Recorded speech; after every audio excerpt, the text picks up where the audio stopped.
Eh bien, donc, je suis Ludovic Vaillant, chercheur au CEREMA, dans une équipe de recherche qui s'appelle Esprit, mais qui travaille sur des questions de mobilité, mobilité voyageurs et marchandises. Donc, moi, je travaille un peu plus sur les questions de marchandises. Et aujourd'hui, donc, je vais vous présenter un produit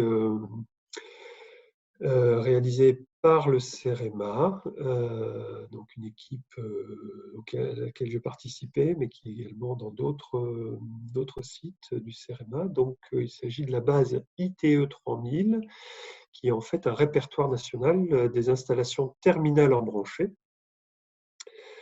Pour revenir à l'origine de la création de ce répertoire, la base de données qu'on a constituée, en fait, elle part d'un paradoxe qui est que il y a énormément de politiques publiques depuis des années pour venir j'allais presque dire au secours du fret ferroviaire en France, qui connaît un déclin depuis les années 70. Le paradoxe est que finalement, on a très peu de connaissances sur ce fameux fret ferroviaire. Et en particulier, on a une connaissance très limitée des points d'entrée et de sortie du fret ferroviaire. Et au CEREMA, dont une des missions, c'est de produire des études et des expertises pour des acteurs publics, mais aussi certaines entreprises, nous n'avions pas de données concernant ce fret ferroviaire.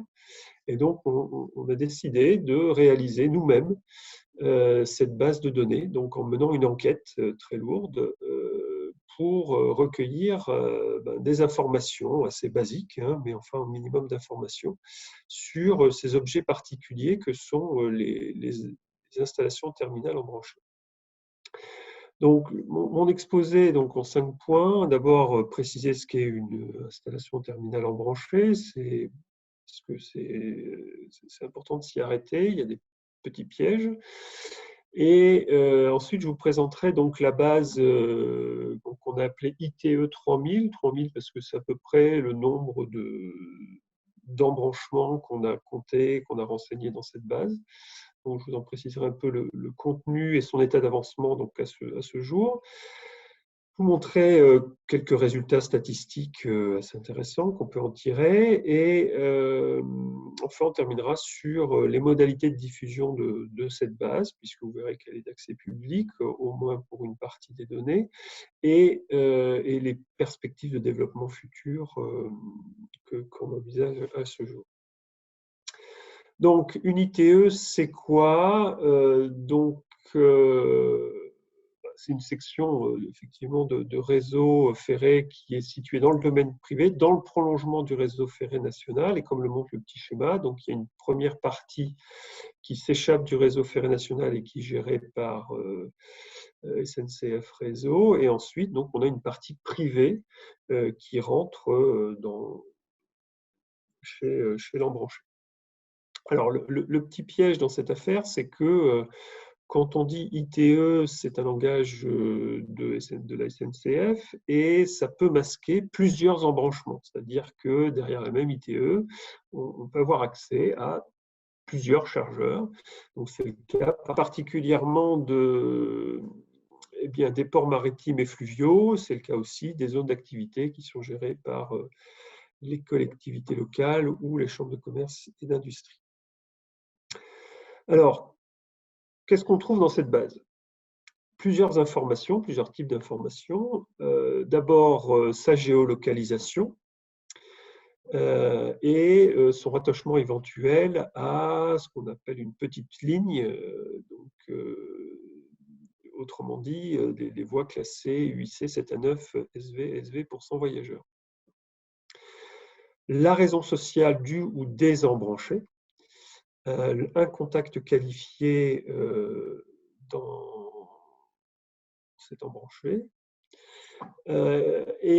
ensuite plusieurs informations qui sont liées bien sûr à l'embranché, donc le type d'activité, la catégorie de marchandises approvisionnées et expédiées depuis le site. Donc, c'est NST pour nomenclature statistique des transports, hein, c'est la dénomination internationale, européenne.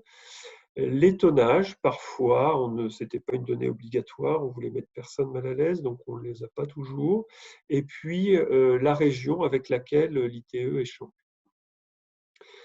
Ensuite, pour les ITE qui sont sans circulation de train, on a des données concernant son état physique et ses dimensions.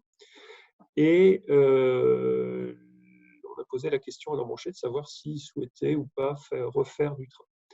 Et pour les ITE avec circulation des trains, donc on a les types de trains, donc wagon isolé, train complet, la combinaison des deux. On a des données sur la fréquence de circulation des trains. On a aussi des données sur les longueurs de voie, par exemple.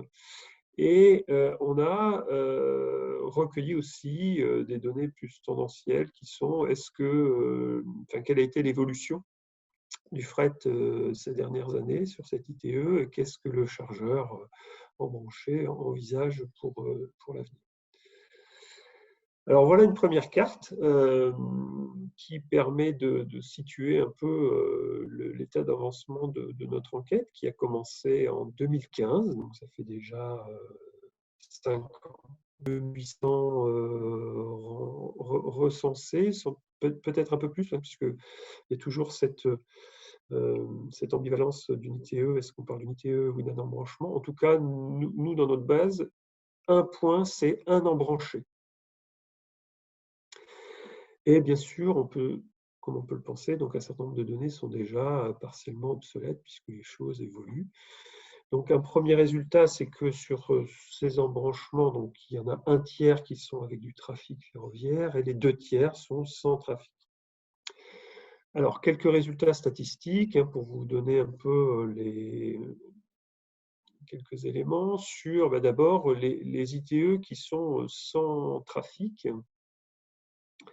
Vous voyez qu'il y en a quand même une grande majorité qui sont soit inutilisables en noir, hein, c'est un tiers, et un autre tiers, un autre bon tiers qui sont en mauvais état. Et puis il reste quand même, voyons les choses positivement, à peu près 14% des ITE qui sont neuves ou en bon état.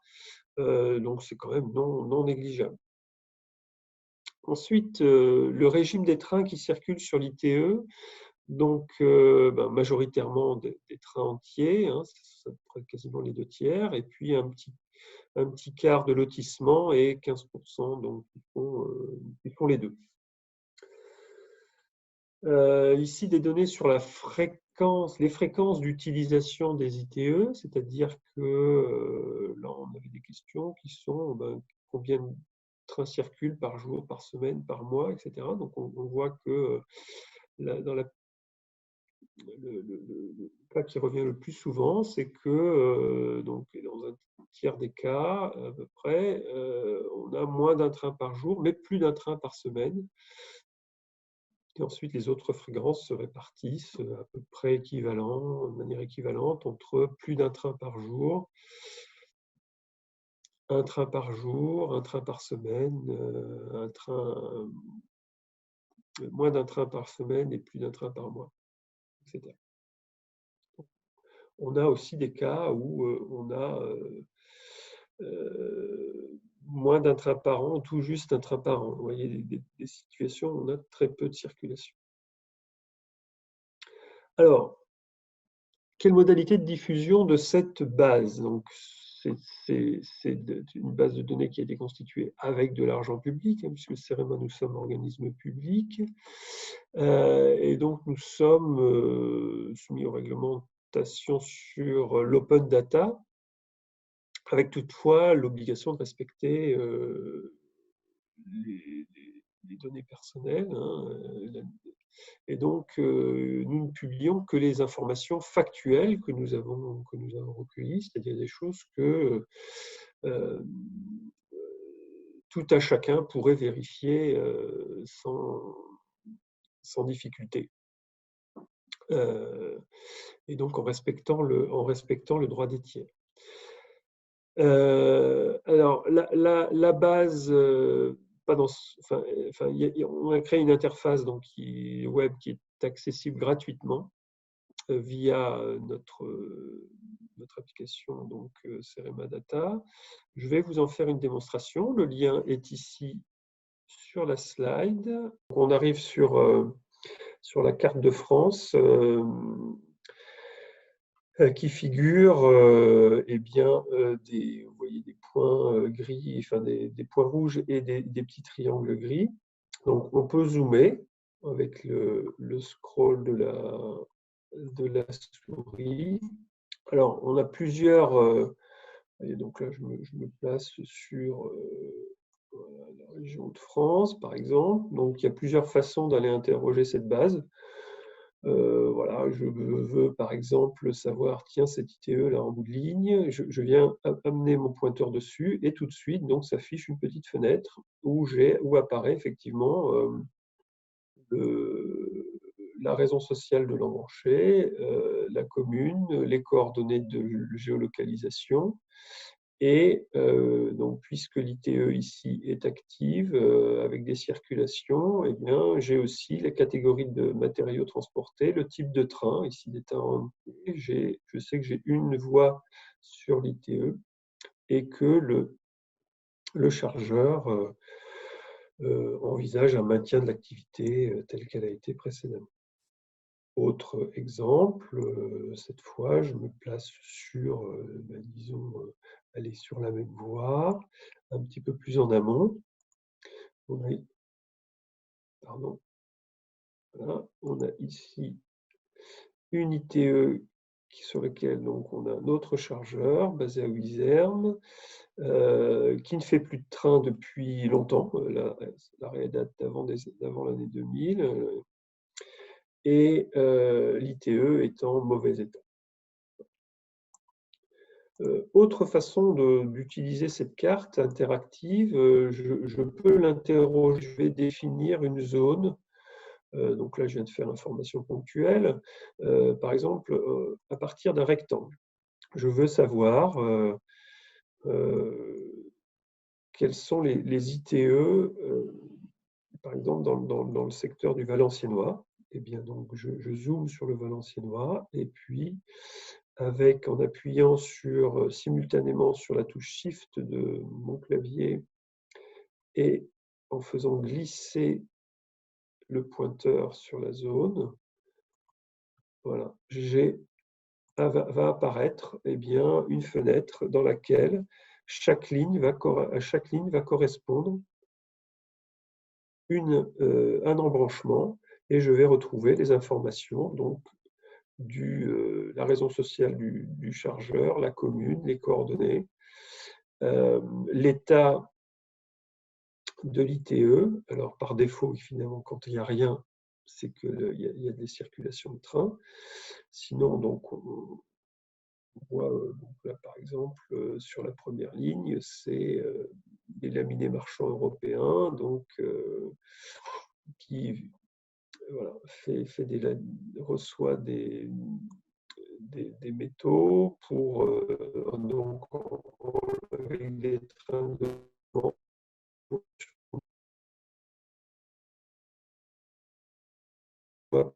de ces activités fret ferroviaire.